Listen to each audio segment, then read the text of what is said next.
Well, Coach, I think anybody that's a competitor, you're never satisfied with where you are. You always feel like we can do more, we can get better, and I'm sure that you feel that same way about your wrestling program. But I'm sure you have to admit, compared to where you were when you first took over as the head coach, the view has changed, hasn't it, as far as your perception and the outside perception of your program, and that comes with success. Yeah, honestly, to this point, the focus has been improvement, get better. And, obviously that hasn't changed. That's still an important thing, but we want to be good.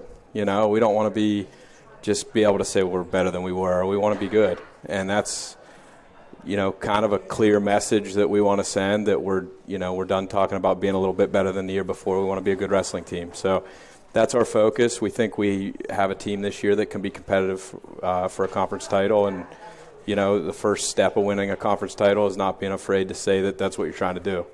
And I think we're there. It's time to shoot for that. So. You look at, as a program on the national level, you had no NCAA qualifiers in your first year. Then you had 2 the next year. Then 2 the year after that. And then last year you get 4 qualifiers. And obviously you're hoping for more. Would you say when you took over as head coach, was there sort of a blueprint or a master plan where you said, well, in year 2 I want to be here, in year 3 I want to be here, or has it been more organic? Organic's a good word. I wrestle, no pun intended, with goal setting all the time, and you'll go hear a lecture and they stress how important goal setting is, and then other people aren't as into it. And I think you can get in trouble doing that, setting concrete goals all the time. I think that you have to have clarity, you have to know what's important to you, you have to know where you're headed, but I look more at just behavior, the things you have control over. You can say, I'm going to get a 4.0 this semester, but everything that it takes to get a 4.0 isn't necessarily under your control. So what you do have control over is being at class all the time, making sure you do all your assignments, make sure that you study. So when you say, what were the benchmarks, I don't remember how you put it, but was there a blueprint? Were you thinking, well, by the time we reach this year, I think we'll have the program in this spot?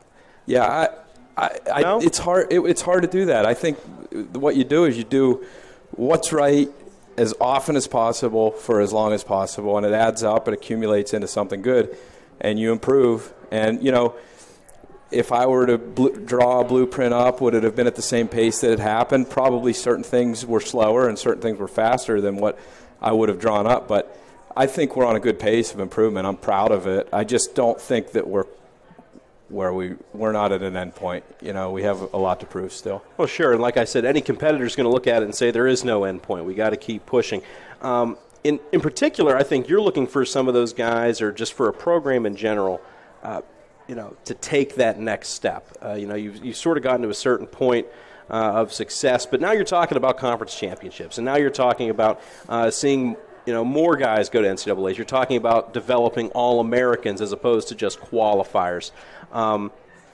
What have you seen out of your team so far this season that makes you think that the next step could be at hand? Whatever that amorphous next step may be. Yeah, it's just more focus. The 34th best guy in our room is better than the 34th best guy a year ago, and the best guy in our room is better than the best guy was a year ago. And that's, as a group, they have to continue to do that if you're going to grow as a program. As far as more guys going to the NCAAs, more guys in the hunt to be All-Americans, I think that a lot of it comes down to talent and recruiting. Honestly, we just have more viable candidates to do it. We finally have a lineup where there's a handful of guys who have the talent to be that good, and that doesn't happen in your first year of working hard or your second year of working hard. It's an accumulation of years of hard work and one good recruiting class after another and after another, and we're starting to get there to where we have a team full of guys who are contenders. Let's talk about some of these guys that were contenders at least a year ago or in recent years. You have at 141 and 149, you have Taylor Orts and Brock Zockerl. They switched spots in the weight class in the lineup this year, for a variety of different reasons. but they show that Brookville pipeline that you've had a lot of success with, and there are other athletes from Brookville that are on your team as well. We don't mean to give them short shrift, and we don't mean to give anybody short shrift. But talk about those two guys, that culture that comes from that wrestling program, that high school, and how that's carried over to their success in college. Well, they're good. You know, the thing that when we recruit them that makes it a little bit easier is, well, A, you watch them grow up, so you know what kind of person they are, and you know that you're making a smart move, bringing them into your program. But also, they come through a program that I'm familiar with. Intimately familiar with. And the head coach is one of my best friends, and I know that he's one of the best coaches in the country, so I know exactly what these guys have been throughout their career, and I know what they come in with. And I know what they lack because I'm so close to the program. So, it's definitely a great thing. It's been a great pipeline, and Coach Deloya is on staff, and I coach some guys that are on the team now. Coach Deloya coached some of the guys that are on the team now, so we have good personal relationships with them when they come in. And they perform. They've done a really good job, and you mentioned Brock. He's going to graduate this year. Unfortunately, I'd love to have him for 5 more years. But Brock was one of the best athletes in his recruiting class, and he came to. I'll just say it. He came to one of the worst programs in the country. Because of a personal relationship, he had faith in us, and obviously I had faith in him, and he helped us through a time that. Most coaches, when they come into a program that was the way Clarion was when I took the job, don't get a guy like Brock Sockrell, and he was a very important part of what we've done so far. So, let's take a look at another guy, and I think there's a common thread here too, and we're talking all about guys that have used their redshirt years and have used them well. Greg Bolsack is a guy that he's moved up to 197 this year. And I talked with Coach Kiss during the Blue Gold Open that he was a guy that you could see during the red shirt year, this guy's a killer. Like, this guy's going to end up being a tremendous athlete, and we've seen that from him already in 2 years since the red shirt year. Yeah, he's super disciplined. He eats a great diet. He lifts harder than anyone in our program. He's focused. He trains hard. His academics are outstanding. He's in every way just a great person. And, when you live your life like that and you have talent, that's another part of it. He has talent. And when you live your life to a super high standard and you're a talented person, you excel. Those are the two big ingredients. So, he's been a plug-and-play addition to the lineup. And, he's young still. He's only in his second year in the lineup, and he's doing a great job. Coach, let's look sort of at the broader picture here. Schedule making. You're in a position where you're trying to achieve a couple different goals. Obviously, you want to, you're scheduling dual matches against opponents. You're trying to schedule tournaments. You're trying to get guys ready. Is schedule making an art as far as balancing the idea of building confidence, but then also finding challenging competition at the right times for the right people to get everybody to sort of improve in the same way? Art, I don't know. Art's a strong word, but I think I use strong words. Yeah, I think people make mistakes when they schedule. Yeah, I've made mistakes scheduling. The one thing that I think is going to start happening at Clarion is there are certain times where people don't want to wrestle us.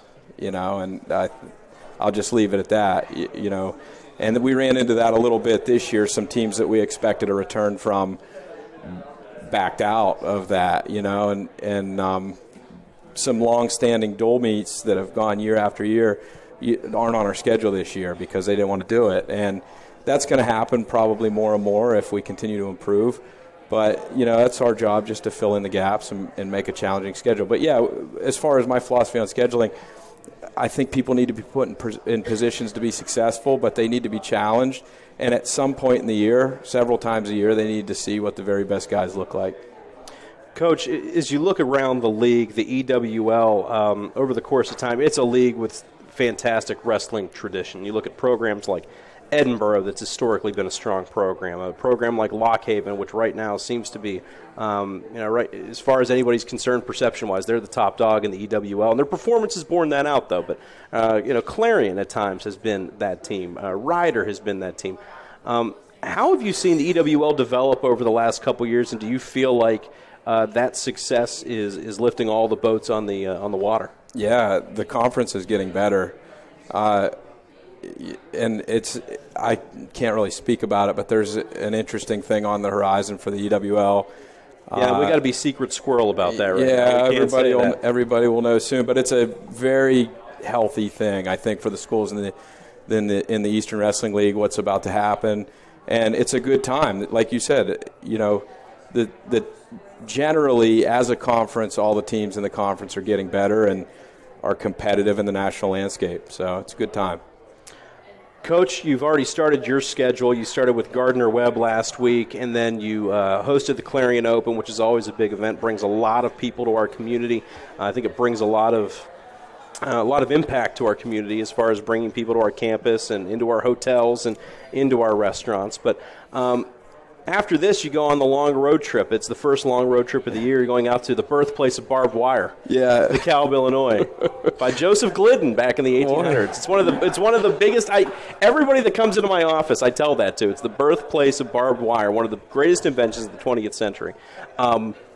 I'd love to know where you picked that up at, that tidbit. DeKalb, Illinois. Yeah. That's where I learned it. But talk about that first road trip of the year. It seems to me that when teams go on those long road trips, and that's quite a bus ride out past Chicago, it turns into a bonding moment for these guys, and I think it creates a little bit more chemistry and a little camaraderie of those long bus trips. Yeah, honestly, I haven't coached at this level for that long, but I've seen a few times where maybe a freshman, you're worried about them. They're that guy that's on the bubble that could make it or could not make it. And sometimes involving them in those trips is what kind of pulls them in and makes them part of the program for the long term. So there's definitely some serious bonding that happens, and it's really valuable. And you see it, and you really see it in the freshmen, because that's the freshmen that make their way onto a traveling squad or into the lineup. That's where they kind of grow their roots in the program, is on the road with the older guys. You're building that sweat equity in that program. You're getting people to be passionate. You're getting people to care about it. And you've done that in the years that you've been here. So, Coach, good luck this season, and thank you for joining me. Yeah, Keith Ferraro, everybody.